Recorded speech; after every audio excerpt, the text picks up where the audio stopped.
Welcome to the League of Legends Arena mode. It's finally back, but with a lot of new changes, some of which can be a little bit overwhelming. If you're not their friends, after this video, you should know all you need to know to get right into what's, in my opinion, the greatest League of Legends mode ever created. If you haven't played this mode before, think of it like TFT meets League of Legends. There's 8 teams, formerly 4, each with 2 people on that team that compete in a series of 2v2 duels. There's no farming, there's no CSing, it's just fighting. All teams start with 100 health and lose a bit each time you lose to another team. The amount of HP lost goes up as the rounds get later and later. Arena has game mode exclusive items, like the Reality Fracture, which makes your abilities and autos spawn Void Grubs to attack for you. It also has augments, which acts like a passive and can drastically change your champion. Don't worry though, I'll go over all of this in much more detail throughout the video. With the intro out of the way, let's get into what's new in this iteration of Arena. I want to start off with one of the biggest changes to the game, and that's Anvils. Previously, when you had an excess of money, you could use it to sell and change items, or buy elixirs, but most people just use them to buy lots of hats.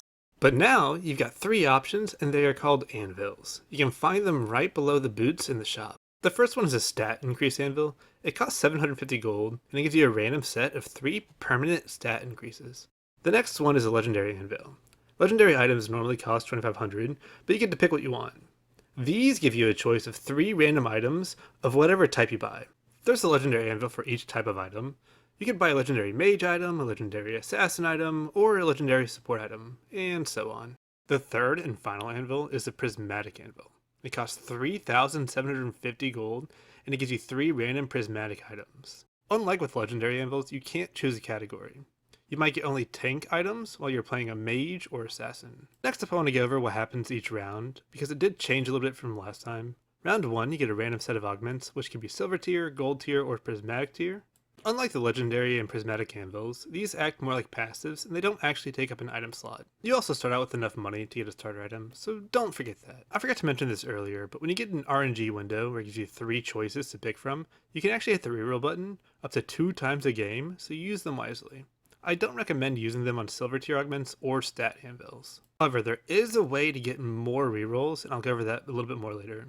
On round 2, you get a free stat anvil. It works exactly like the one you pay for, and gives you 3 random but permanent stat increases. You also get enough money to buy boots. Round 3 is a bit of a spicy round, because you get a free prismatic item. If you haven't used a reroll yet, this is when you should. I can't go over all the options yet because I haven't played enough games, and there's nothing on the wiki yet. But play enough and you'll figure out what you're looking for. You can select any team on the right and hit tab and look and hover to read descriptions of everyone else's augments and items to give you a bit of an idea what you want to do for the future. Round 4 is pretty simple. You get enough money to buy your first legendary item. Round 5 is a bit of a fun round. You get enough money for a legendary item, and it's a lucky round. If you win, your team regains 20 HP, and you get another dice to gain another reroll when you have a choice of 3 things. Round 6 you don't get any money, but you do get another augment, and again it can be silver, gold, or prismatic. It's completely random. Round 7 is pretty simple, you just get another free stat anvil. Round 8 is also pretty simple, and you get enough money for another legendary item. Round 9 it gets back to being interesting, as you get your 3rd augment, and it's a lucky round. Just to make it to round 10, it's another free stat anvil. I actually ended up losing before getting to the next round, but if you're curious on what's to come, you can hover over the current and future rounds at the top, and it's going to tell you. The last thing I'll go over is the new map. They kept 4 of the original maps and added a new one. This one can be pretty annoying to get used to. There's 3 islands and only a couple of ways to get from one to another. There's a flower that spawns in the middle for a short time that you can use to cross, or you can use blast cones or the portal to get from one island to another. It will take some time to get used to, but I think it's a pretty okay map. Well, that's it for me, friends, and I hope this helps you learn some of the new changes to Arena. Good luck out there, and hopefully there's no game-breaking bugs this time.